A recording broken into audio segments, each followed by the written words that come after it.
వాస్తురీత్యా ఈశాన్యం పెరగడం మంచిది అని అంటూ ఉంటారు. ఎందుకని? ఈశాన్యము పెరగటం అంటూ ఏమీ ఉండదమ్మా.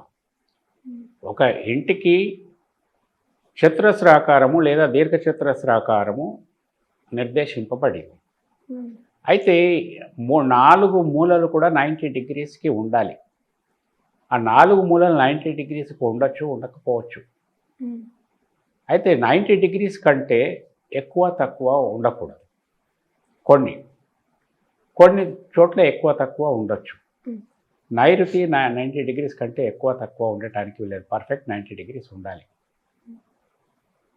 ఇప్పుడు ఏ ఇంటికైనా కూడా ఈశాన్యము పెరగటము అక్కడ ముఖ్యం కాదు. ఇతర దిక్కులు పెరగకూడదు. తూర్పులో ఆగ్నేయం కానీ ఉత్తరంలో నైరుతి కానీ పెరగకూడదు. అందుకని ఏం చేస్తారంటే ఈశాన్య మూలని డయాగ్నల్గా 1 అంగుళము లేదా 2 అంగుళాలు పెంచుతారు.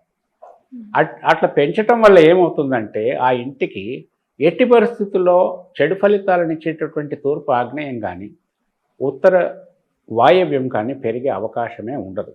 అందుకని ఈశాన్యం కొంచెం పెరుస్తారు. దీన్ని ఈశా ప్రాచి అంటారు. ఈ పద్ధతిని ఈశాన్యం పెంచితే మంచిది, ఈశాన్యం పెంచితే మంచిది అంటారు. కానీ అసలు రీజన్ ఇది. ఓకే.